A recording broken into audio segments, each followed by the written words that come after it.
시편 19편 7절로 11절인데요. 시편 19편 7절로 11절에 있는 말씀을 한 절씩 서로 교독하겠습니다. 제가 먼저 7절 읽겠습니다. 여호와의 율법은 완전하여 영혼을 소송시키며 여호와의 증거는 확실하여 우둔한 자를 지혜롭게 하며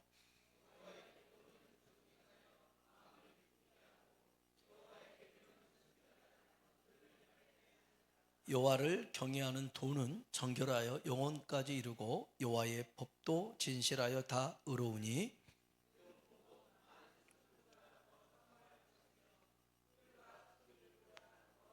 같이요. 또 주의 종이 이것으로 경고를 받고 이것을 지킴으로 상이 크니이다. 아멘. 한번 인사합시다. 하나님의 은혜가 당신에게 임하기를 원합니다. 하나님의 은혜가 당신에게 임하기를 원합니다. 아멘. 한 번 더요. 하나님이 당신에게 복 주시기를 원합니다. 하나님이 당신에게 복 주시기를 원합니다. 올해 내게 주신 말씀들을 다 뽑으셨죠? 어떤 말씀을 뽑으셨습니까?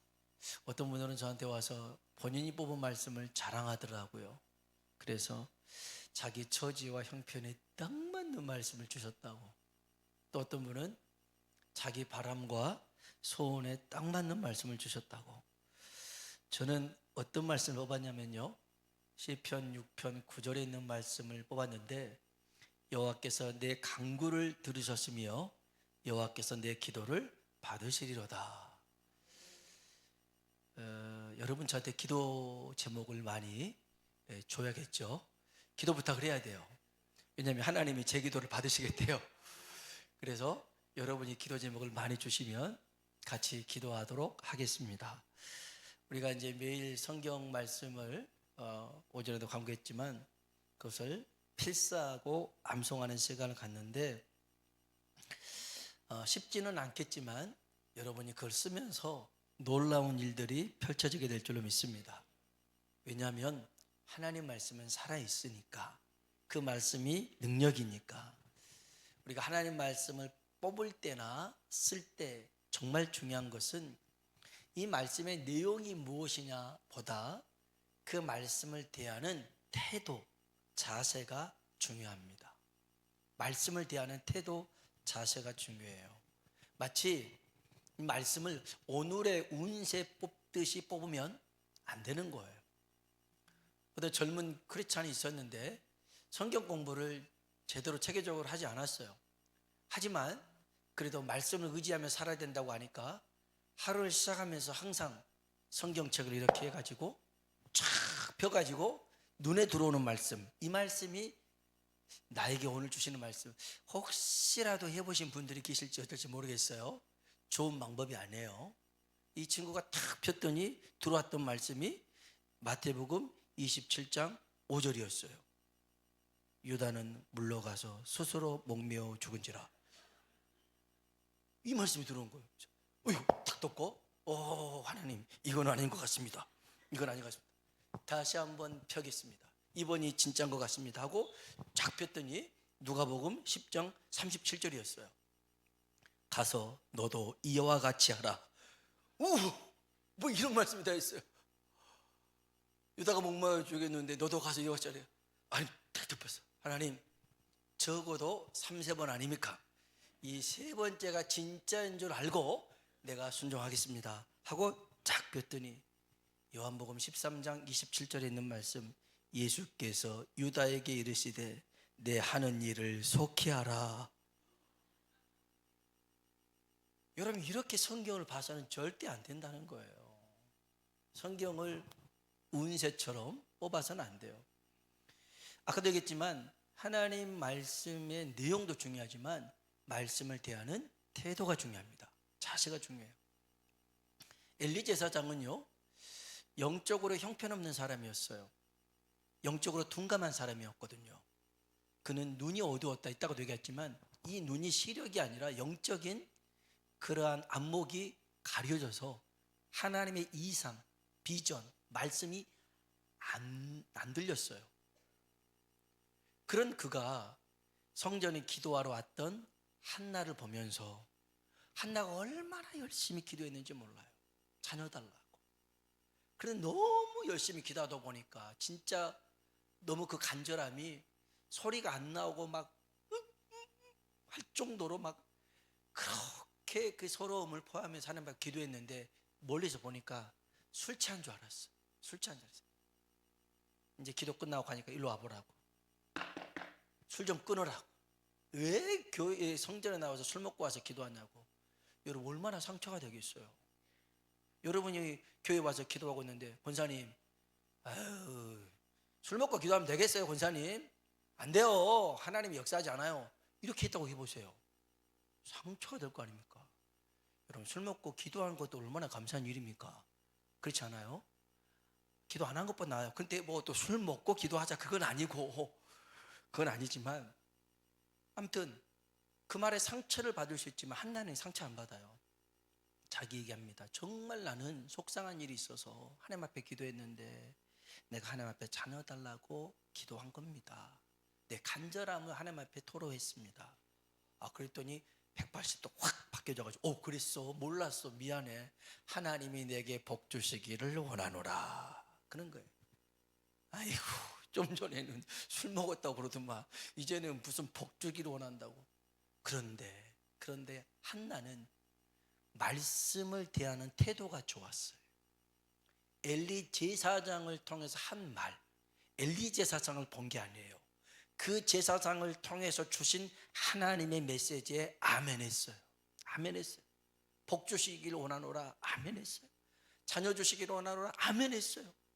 그리고 성전에 나가면서 얼굴에 근심빛이 없어졌다는 거예요. 전에는 근심하면서 살았지만 근심하지 않았어요. 왜요? 하나님 말씀하셨으니까. 태도가 달라져야 되는 거예요. 그렇게 될 줄로 믿었던 거죠. 그리고 하나님께서 그에게 약속하신 대로 사무엘을 주신 줄로 믿습니다. 뿐만 아니라 사무엘만 준 게 아니었어요. 아들도 주고 딸도 주고. 하나님 말씀을 대하는 자세가 중요합니다.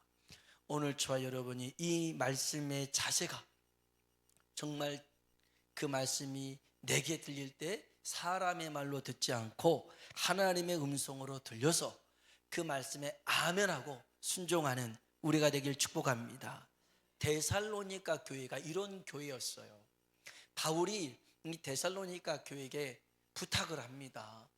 이제 어떤 선교지에 가서 선교하다 보니까 그 선교비가 필요해요. 본인 선교비도 필요하지만 여기에 도울 수 있는 선교비가 필요했거든요. 그래서 이 데살로니가 교회에게 좀 너희가 선교비를 도와서 보내서 같이 이 하나님 일을 했으면 좋겠다 이런 부탁들을 합니다. 그런데 이 데살로니가 교회가 뭐 자기 쓰려고 그런가 보다. 아니 좀 없으면 없는 대로 살면 되지 뭐 힘들다고 우리한테 도움을 요청하나 그러지 않았어요. 바울의 그 부탁도 사람의 말로 듣지 않고 하나님의 말씀으로 들었어요. 지금 하나님이 이 선교지를 위해서 바울 사도를 통해서 내게 하시는 말씀이구나. 우리에게 하시는 말씀이구나. 우리가 기쁜 마음으로 선교를 하고 연보를 하자. 그래서 데살로니가 교회는 그런 교회였어요. 사람의 말로 듣지 않고 하나님의 음성으로 들었던 교회였어요. 한번 성경 봅시다. 데살로니가전서 2장 13절입니다. 읽어볼까요? 이러므로 우리가 하나님께 끊임없이 감사함은 너희가 우리에게 들은 바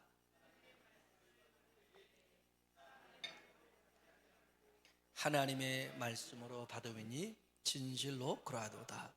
이 말씀이 또한 가운데서 역사하느니라. 아멘. 아멘.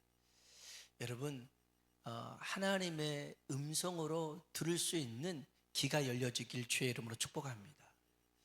그런데 아까도 얘기했지만 한나 입장에서 굉장히 서운한 말일 수 있잖아요.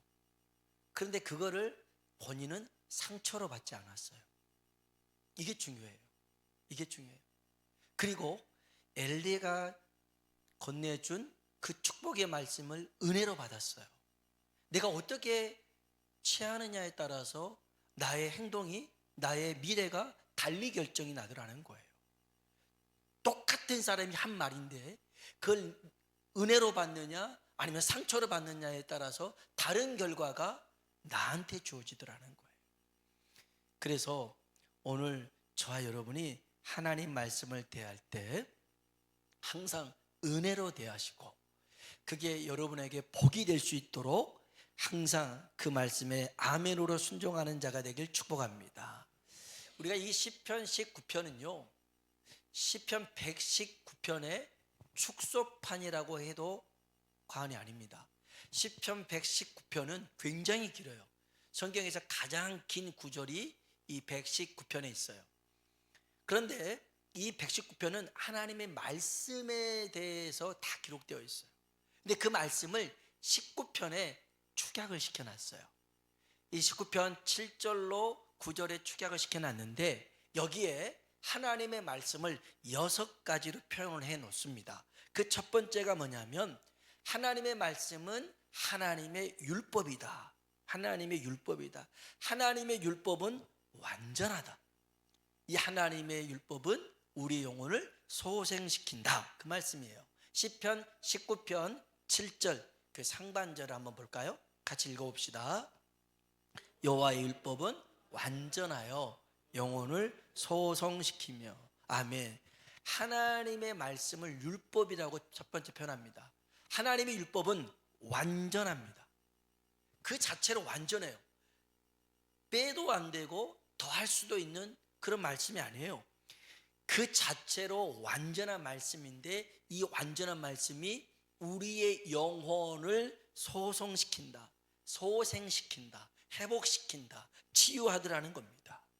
여러분, 하나님 말씀이 우리 영혼을 회복시킬 줄로 믿습니다. 시편 107편 20절에 보니까요, 같이 한번 볼까요? 그가 그의 말씀을 보내어 그들을 고치시고 위험한 지경에서 건지시리로다. 아멘. 하나님이 하나님의 말씀을 보내서 고치고요, 위험한 지경에서 건져내십니다.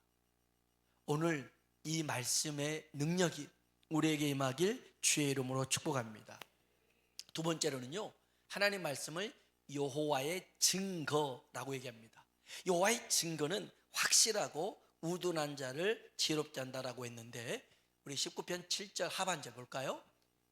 여호와의 증거는 확실하여.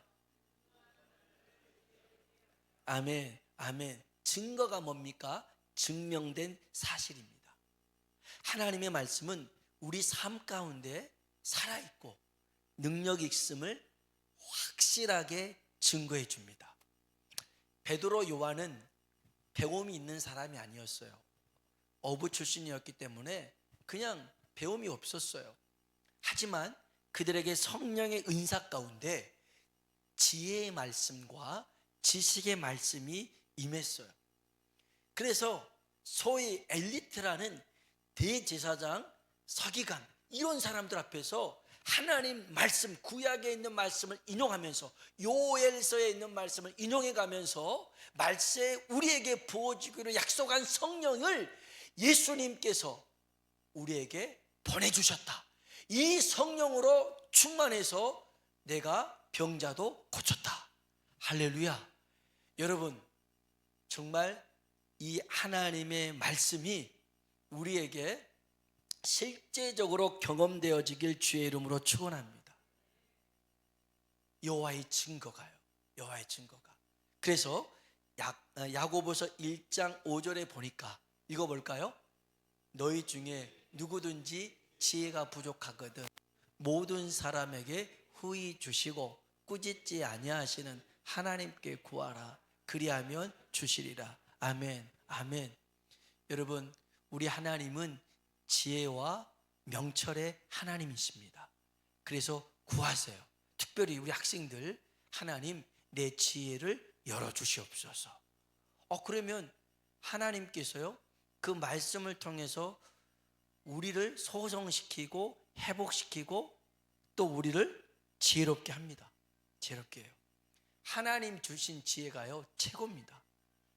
하나님이 그 주신 지혜가 다니엘에게 임하니까, 다니엘의 세 친구에게 임하니까 그들이 이 바벨론에 가서도 높은 자리에 하나님이 그들을 사용하시더라는 거예요. 지혜가 여러분과 여러분의 자녀들에게 임하길 주의 이름으로 축복합니다. 그 다음에요, 하나님 말씀을 세 번째 보면 여호와의 교훈이라고 얘기합니다. 시편 19편 8절 상반절 읽어볼까요? 여호와의 교훈은 정직하여 마음을 기쁘게 하고. 아멘, 아멘. 여호와의 교훈은 정직하다. 하나님 말씀은요 정직합니다. 속이지 않습니다. 거짓이 없습니다. 당장은 이 교훈이 아프게 들릴지 몰라도 이 교훈을 따라가면 나중에 이 교훈이 훈계가 복이 됨을 알게 됩니다. 시편 119편 71절에 보니까요 이런 말씀이 있어요. 읽어봅시다. 고난 당한 것이 내게 유익이라. 내가 주의 율례들을 배우게 되었나이다. 아멘, 아멘. 여러분, 고난은요 축복의 포장지입니다. 이 고난의 포장을 열어야 축복을 누릴 수가 있는 거예요. 그래서 때로는 이 고난이, 여러분 고난이, 시험이 좋은 사람이 어디 있습니까? 다 싫죠. 그러나 그것을 통해서 하나님이 우리를 다듬으시고 훈련시키십니다. 어제 제가 그 학생 청년 예배를 인도했는데 나름 힘들었어요. 이 친구들 보니까 와우, 우리 교회 친구들이었지만 뭐 벽을 보고 설교하는 것처럼 참 여러분의 이런 표정 똑같았지만 아무튼 나름 이제 처음 해보니까 좀 힘들더라고요. 근데 하나님의 말씀을 전하면서 제게 어떤 소망이 있었냐면 요 아이들이 원석이라는 거예요. 원석. 근데 뭐 다이아몬드든 금이든 원석. 그런데 얘를 가만히 두면 가치가 없어요. 원석을 발굴해가지고 단련시키고 재련해가지고 보석을 만드는 거예요. 그러면 비싸지는 거예요. 그러면 값어치가 나가는 거예요. 여러분, 이 원석이 보석 되려면 얼마나 많은 그런 시련이 있어야 되는지 몰라요. 여러분, 원석으로 살지 말고 보석으로 살길 주의 이름으로 축복합니다. 그 말은 고난이 있더라는 거예요. 그 고난의 당금질 속에서 내가 보석으로 되는 거예요. 여러분의 신앙이 맨날 그냥 채굴하지 않는 원석으로만 살지 말고 하나님의 손에 다듬어져서 보석으로 살아갈 수 있는 믿음이 되길 주의 이름으로 축복합니다. 그 다음에 네 번째 보니까요, 이 하나님의 말씀이 우리 19장 8절 하반절 볼까요? 여호와의 계명은 순결하여. 아멘. 여호와의 계명은 순결하여 눈을 밝게 한다. 성경에서 눈을 밝게 한다라고 하는 것은 하나님의 말씀과 연관되어 있어요. 모세는 120살에 죽었지만 그의 눈이 흐리지 않았다는 거예요. 시력이 좋았다 그런 의미가 아니에요. 모세는 늘 하나님과 대면했던 사람이에요. 그 얼굴에서 빛이 났어요. 선크림 많이 발랐어요? 아니에요. 파운데이션 진하게 아니에요. 하나님과 대면했더니 하나님의 그 얼굴 빛이 이 모세에게 비쳤어요. 그래서 모세가 하나님 만나고 나오면 그 얼굴에 빛이 나니까 사람들이 너무 두려웠어요. 그래서 모세가 얼굴을 수건으로 뒤집어 싼 적도 있어요. 하나님의 영광이 빛이 임해서 그래요. 하나님의 말씀을 늘 듣다 보니까 눈이 밝아졌어요. 그런데 아까 얘기했지만 엘리는요, 이 120세도 아니에요. 89쯤 됐지만 눈이 어두워서 하나님의 말씀을 보지 못했더라는 거예요. 여러분, 눈이 밝아지길 주의 이름으로 축복합니다. 라오디아 교회에 주님이 하셨던 말씀이 뭐냐면 자기는 부자라고 생각했거든요. 진짜 부자였어요. 거기에는 그 안약을 팔아가지고 교회가 굉장히 재정적으로 튼튼했어요. 그런데 주님이 그래요. 안약을 좀 사가지고 네 자신에게 넣어서 좀 봐라. 네가 얼마나 헐벗었는지, 얼마나 가련한지, 얼마나 가난한지. 영혼의 상태는 굉장히 빈약했더라는 거예요. 여러분, 신앙이 세월에 따라서 더 풍성해지고 더 열매 맺는 우리의 신앙이 되길 주의 이름으로 축복합니다. 한 자리에 멈춰 있으면 안 돼요. 가만히 있는 게 아니에요. 우리 신앙은 날로 날로 자라나야 그게 복인 줄로 믿습니다. 그 다음에 다섯 번째 보니까요, 하나님의 말씀을 시편 19편 9절 상반절 볼까요? 읽어봅시다. 여호와를 경외하는 도는 정결하여 영혼까지 이르고. 아멘. 하나님의 말씀을 여호와를 경외하는 도라고 얘기합니다. 하나님 말씀에 순종한다라고 하는 것은 하나님을 경외하는 것이고, 하나님을 경외하는 자는 영원한 삶을 얻게 됩니다. 여러분, 우리가 정말 이 땅에 살아가면서 믿음 생활하는 근본적인 이유가 뭐냐면 좀 더 잘 살고 편안하게 살고 누리기 위해서가 아니에요. 우리는 저 천국에서 영원토록 하나님과 살기 위해서 우리가 하나님을 믿는 것이고 그 말씀을 붙들고 살아가는 것인 줄로 믿습니다. 마지막 여섯 번째는요, 이렇게 얘기합니다. 9절 하반절 읽어볼까요?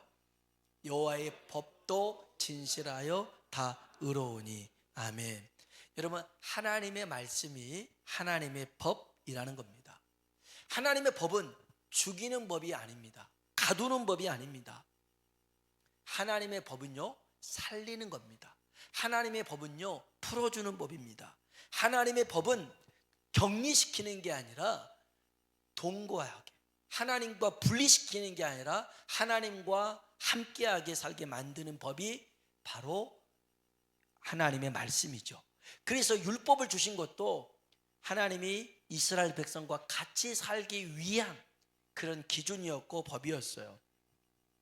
하나님은요, 그리스도 예수 안에 있는 생명의 성령의 법으로 우리를 죄와 사망의 법에서 해방시키셨습니다. 여러분, 법이라고 하는 것도 상위법이 있고 하위법이 있습니다. 그러니까 우리도 법원도 그렇잖아요. 뭐 지방법원이 있고 고등법원이 있고 대법원이 있고 뭐 헌재 헌법재판소가 있는 것처럼 법도 그렇습니다. 우리도 교회에도 뭐 당회가 있고 운영위원회가 있고 그 위에 이 당회보다 더 높은 기관이 공동의회입니다. 당회에서 한다고 되는 게 아니에요. 공동회의 통과해서 되는 것이고, 그러면 우리 개교회 월드 순복음 교회에는 정관이 있겠죠. 여기에 따라서 가느냐? 아니요. 그 위에는 서울 중부지방이라는 이 지방의 법을 따릅니다. 서울 중부지방에는 기독교에 대한 하나님의 성애라는 교단 헌법을 따릅니다. 그래서 하위법은요, 항상 상위법에 따라가는 겁니다.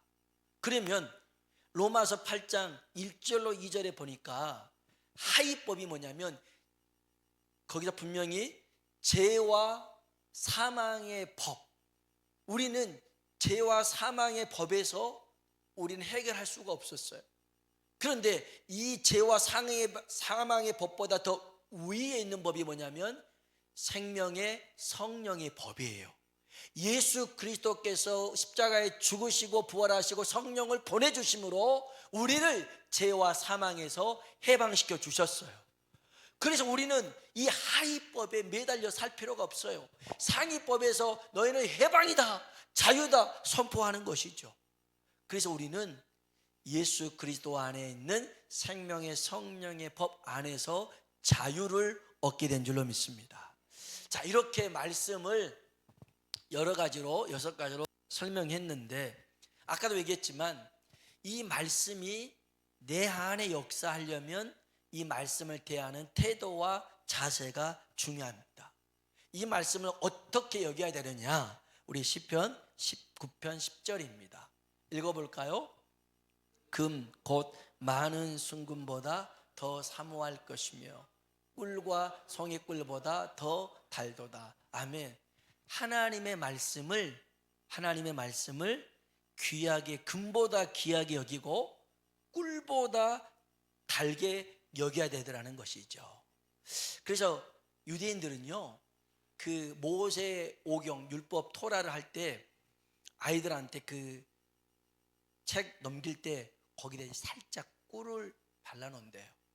그러면 책장을 넘기면서 이렇게 하잖아요. 그러면 다네? 이런 느낌을 가져요. 그래서 이 성경이 말씀이 하나님 말씀이 꿀보다 달다라는 것을 그렇게 교육을 시킨대요. 여러분, 하나님 말씀이 꿀보다 달아서 여기 보니까 꿀이 나오고 송이꿀이 나오잖아요. 송이꿀이 뭐냐면 그 볼통에서 꺼낸 꿀, 그 벌집에 들어있는 그 상태의 꿀을 송이꿀이라고 하는데, 이 송이꿀을 다른 말로 얘기하면 개꿀입니다. 개꿀. 개꿀 그러잖아요. 우리 친구들 모르세요? 알아야 개꿀인데, 송이꿀이 개꿀이란 뜻이에요.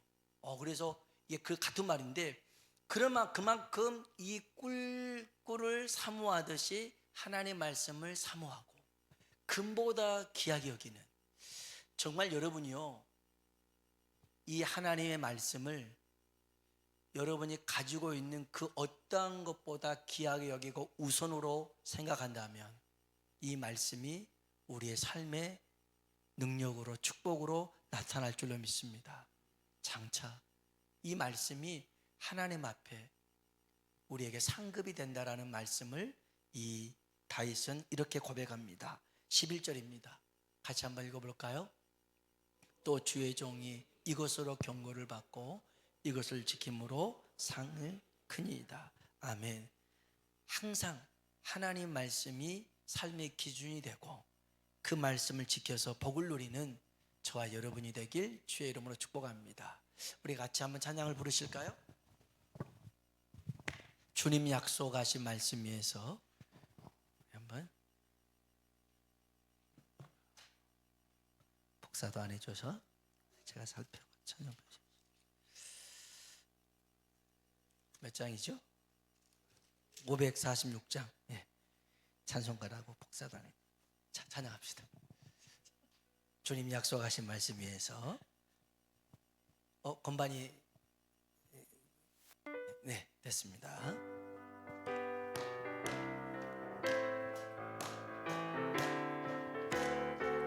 주님 약속하신 말씀 위에서 영원토록 주를 찬송하리라.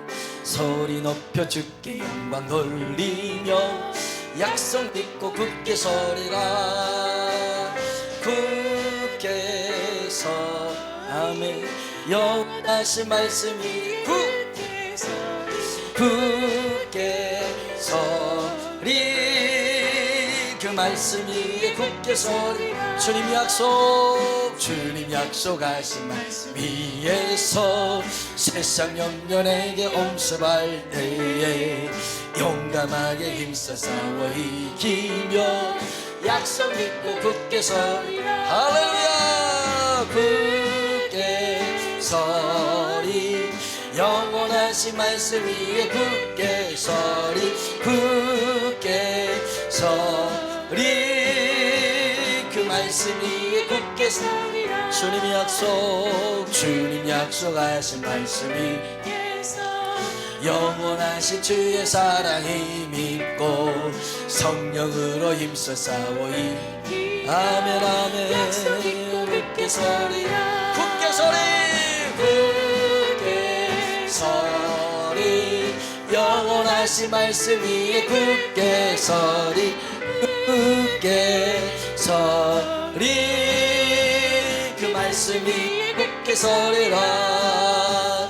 주님 약속하신 말씀 위에서 성령 인도하는 대로 행하며 주님 품에 항상 안식 얻으며 약속 믿고 굳게 서리라. 굳게 서리. 영원하신 말씀 위에 굳게 서리. 굳게 서리. 그 말씀 위에 굳게 서리라. 굳게 서리. 영원하신 말씀 위에 굳게 서리. 굳게 서리. 그 말씀 위에 굳게 서리. 아멘 아멘. 우리 한번 기도합시다. 여러분, 주님이 말씀하시면요, 바다도 반석이 됩니다. 그걸 경험했던 사람이 베드로거든요. 바다 위를 걸어왔던 주님을 보고 만일 주님이시면 나를 명하사 이 바다 위를 걷게 해주십시오. 어떻게 이런 생각을 했는지 모르겠어요. 그때 주님이 오라 그러잖아요. 베드로가 바다에 발을 내딛습니다. 바다입니다. 그런데 빠지지가 않죠. 바다가, 그 찰랑거리는 바다가 반석처럼 견고해진 겁니다. 견고해진 거예요. 오늘 말씀을 의지하며 살아가는 인생이 그 찰랑거리며 때로는 나를 삼키려고 다가오는 파도라 할지라도 주님이 말씀하시면 반석이 될 수 있습니다. 반석이 될 수 있어요. 그래서 우리가 정말 붙들어야 될 것은 하나님의 말씀입니다. 끝까지 놓지 말아야 될 것은 주님의 얼굴입니다. 베드로가 그 바다를 반석처럼 걷다가도 주님을 시야에서 놓쳐버리고 바람과 파도를 보다가 빠져버리잖아요. 오늘 우리를 빠뜨리는 것은 주님을 놓쳐서 그러는 거예요. 주님이 안 계신 게 아닌데 주님을 바라보지 않고 다른 걸 바라보고 다른 사람 말을 듣고 다른 것에 기웃거리다가 우리가 반석처럼 걷다가 빠지는 거죠. 하나님 늘 주를 보게 하시고 주의 말씀을 반석처럼 여기며 살아가는 믿음의 사람이 되게 하여 주옵소서. 특별히 올해 내게 주신 그 말씀이 내 안에서 살아 역사하도록 그 말씀을 사람이 아닌 하나님이 내게 주신 그 음성으로 듣고 아멘 하에서 그 말씀의 축복을 경험하는 우리가 되게 해달라고요. 다 같이 주님 이름 한번 부르고 기도하겠습니다. 주여! 할렐루야. 살아 역사하신 아버지 하나님, 하나님을 믿습니다. 하나님을 신뢰합니다. 하나님이 하나님됨을 우리는 믿습니다. 아버지 하나님, 하나님께 능치 못할 일이 있겠느냐? 대저 하나님의 모든 말씀을 능치 못함이 없으리라. 내게 능력 주시는 자 안에서 내가 모든 것을 할 수 있습니다. 성경은 할 수 있다. 내가 새 일을 행하리라 말씀하시는데 하나님, 오늘 우리가 무엇을 보며 주눅들고 무엇을 보며 낙심하며 불안해하며 염려합니까? 내 영혼아 하나님을 바라볼, 내 영혼아 하나님께 소망을 두며 나아갈지어다. 하나님 살아계시고 하나님의 말씀이 내게 교훈이 되고 내게 법이 되고 내게 증거가 되고 내게 율법이 되고 내게 아버지 하나님 교훈이 되고 율례가 되며 하나님 그 말씀이 내게 생명이 됩니다. 그러니 아버지 하나님, 우리가 하나님이 말씀을 품고 하나님 2025년에는 말씀이 능력으로 경험되어지면서 특별히 하나님 오직 성령이 너희에게 임하시면 권능을 받아 예루살렘과 온 유대와 사마리아와 땅끝까지 이르러 내 증인된 삶을 살리는 하나님, 증인은 보고 들은 말을 얘기하는 사람입니다. 하나님, 우리가 하나님 예수 그리스도의 십자가의 죽으심과 부활을 성령의 능력으로 성령의 권능으로 전하는 하나님의 사람 되게 하여 주옵소서. 아버지 하나님 역사하여 주시고 아버지 하나님 우리가 하나님 사람이 아닌 하나님이 하신 일들을 경험하게 하여 주시고 하나님 말씀이 저들 영혼 안에서 살아서 계속해서 하나님 소망을 아버지 하나님 들끓게 하며 하나님 아버지 하나님 평안함을 깃들게 하며 하나님 아버지 하나님 아버지 기쁨이 샘솟도나게 하여 주옵소서. 아버지 하나님, 우리는 하나님 말씀이 하나님 나라가 말에 있지 않고 능력으로 했다고 했는데 이 말씀의 능력을 경험하며 살게 하여 주옵소서. 오 성령의 사람이 되기 원합니다. 성령의 사람이 되기 원합니다.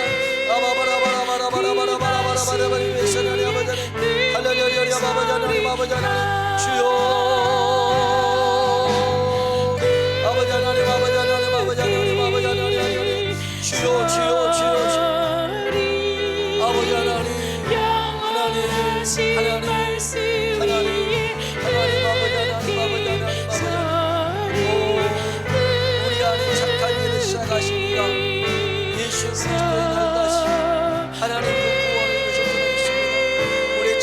하나님, 우리의 구원이신 의자이신 하나님, 우리 왕이신 하나님을 내가 송축합니다. 내가 송축하고 송축합니다. 내 영혼이 찬양하고 찬양합니다.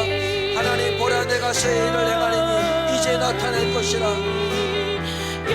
너희는 알지 못하느냐? 내가 반드시 광야의 길을, 사막의 강을 내리라 말씀하셨습니다. 아버지 하나님, 새 일을 행하시는 아버지 하나님, 우리를 아버지 하나님 지켜주기로 약속하신 그 원의 하나님, 하나님 왕으로서 아버지 하나님 우리와 함께 하신 그 하나님을 신뢰하며 살아가는, 그래서 날마다 하나님을 찬송하며 다윗은 하루에 7번씩 하나님을 찬양하였듯이, 다윗의 장막에서 24시간 동안 하나님을 찬양하게 하였듯이 하나님을 찬양하며 하나님을 기도하며 하나님 앞에서는 아버지 끊임없이 그렇게 역사하고 도움을 경험하는 교회가 되도록 함께하여 주셔서 하나님이 일하시면 됩니다. 하나님이 일하시면 됩니다. 하나님의 그 역사하신 마음을 다할 수 있도록 함께하여 주셔서 고마우신 아버지 하나님 감사합니다.